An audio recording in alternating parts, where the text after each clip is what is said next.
I am currently on a rat race, but this book made me realize that even while on a rat race, you can always mind your business. Yes. Hi everyone. In today's video, I'm going to be sharing with you 10 money lessons that I learned from this book, Rich Dad Poor Dad by Robert T.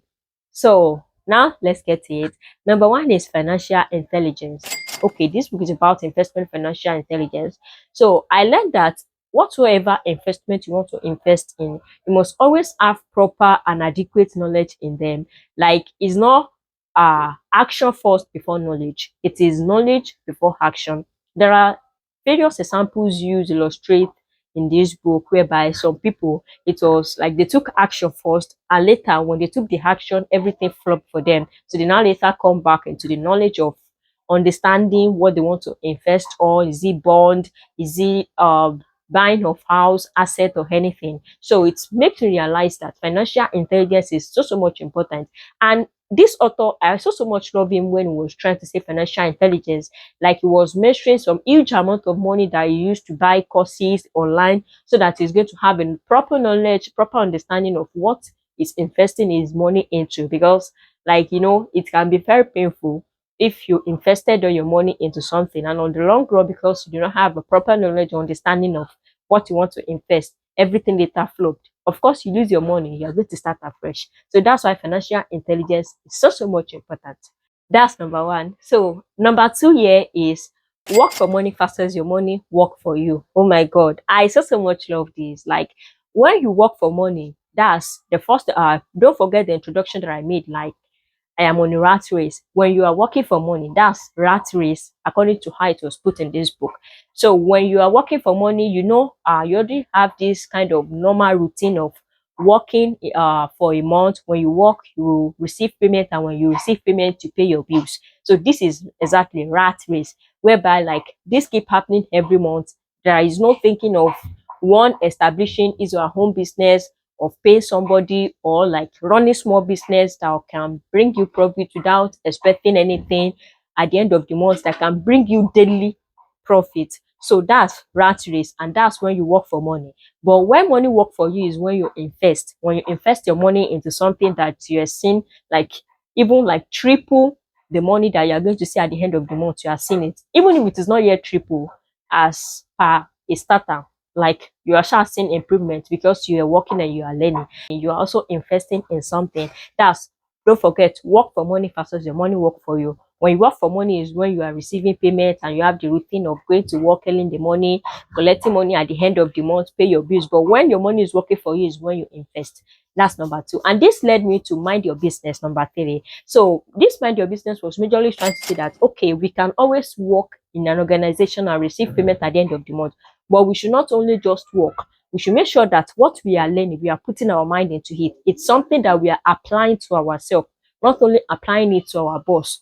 We are also using that thing to grow ourselves. Maybe like we have an idea, maybe when we are working as a secretary or as an assistant, idea was popping into us when we are doing something in our office.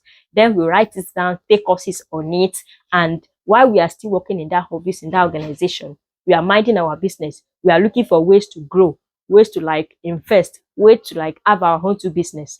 So that's number three.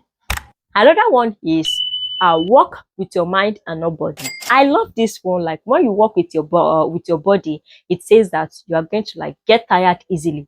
But when you work with your mind, like you are being creative, you are solving problem. When you are creative, maybe you are writing a course, maybe you have something that you are teaching people outside there online that they are gaining from you. That's when you work with your mind. And as you can see, the mind do not get tired easily. The only thing is maybe burnout can happen, and after some time you pick up, maybe from an idea, from a trend, you see another creative idea. That's when you work with your mind. But when you work with your body, like it requires your strength, you are working, you are carrying things, you're like, the body will get tired easily.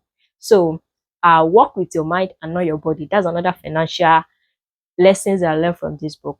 So number five here is the management skills. That's three management skills: management of people, management of time, management of cash flow. Management of people is when like you know how to like control, you organize, you know how to delegate, to give people work, to give this one, to appoint this one to this one, like doing it in an organized and in a well-trained manner.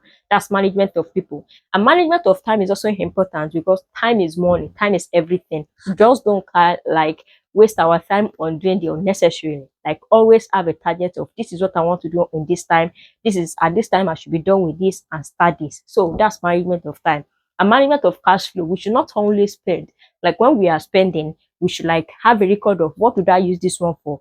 This thing that I use this one for. Did I see any income? Did I see any profit? If there's no profit, then we should adjust on the way we are spending money. That's management of cash flow. I think that's the number 8 money lessons that I've mentioned so far. The management skills, management of people, management of cash flow, and management of time. So another one here is assets and liabilities. Like this book majorly have like a proper and adequate training on assets and liabilities. I guess realize that asset is something that brings you money, like investment, while liability is something that take money from us. Let's take for example, most of us had this thought that our cars, our house are assets, but this book break this thing down. Like imagine someone that built mansion that is more than your capability, but because you wanted to invest and all. But on the long run, when you finish investing, like the money that you are using for the maintenance of the house is so much more than the money that you're even realizing. Like it's taking your money away. That's liability. Let's take for example, you bought a car that is expensive, that the fuel, that the maintenance costs so much that you can afford. That's liability. The car is taking money from you. And I get to realize that a house and everything can reduce in value, but when you buy land, invest in land, the value can never increase. Like just like this factor of production that they taught us. You know how land is valuable, like never decrease in value. That's asset and liability. You can read this book more to discover a lot about asset and liability. There are better illustrations. So the last lesson here is master a formula, then learn a new one. So this is like if you want to acquire a skill, don't just after a month of learning that skill, you abandon it and go for another one. No. This was basically trying to tell us that you should have an in-depth knowledge on the first skills you want to apply. And this thing was uses dough as an illustration, like bread. So when you wanted to like bake bread, you must know the recipe you want to use, the volume of the flour, of the sugar, and everything. So after the knowledge, that's when you will apply it, and whatsoever thing you are baking will rise and like you will have the better result. So when we are learning anything, we should be done learning that first before moving to another thing. We should have deeper knowledge and adequate knowledge before learning. And also, this thing was also trying to make this illustration that if the formula you applied to your business last year, you apply the same formula this year and it's no more working for your business, abandon that formula, learn a new one. That means the formula is no more working again. It only worked for you last year. So that's it. Ow, seriously, the way I'm talking, like I'm also talking to myself, like, oh my god, like how can I invest? I want to invest, and like the risk will not be too much. Yeah, I'm also talking to myself because all these things I have to put it into use. And I hope you've been able to learn one or two things from what I've said so far, like financial lessons that I learned from this amazing book, Rich Dad Poor Dad by Robert T. I so much love it. Like I was reading it and I was like, wow, I can relate with it, like relate it, so relatable. So that means I've come to the end of today's video and I've been able to mention 10 financial lessons that I've learned from this amazing book so far, like financial intelligence, assets and liabilities, management skills, work for money versus money working for you, and also like work with your mind and not body, and also master a formula and learn a new one. Like it's so much helpful. Like I have to sit myself down and think of it. Please, if you find this video helpful, please don't forget to subscribe to my YouTube channel, share my videos with your loved ones, let them also learn from this. Like don't be stingy, I mean. So thank you so much for watching to the end. I'm going to see you in my next video. Till then, normal signature. Take care of you. Bye.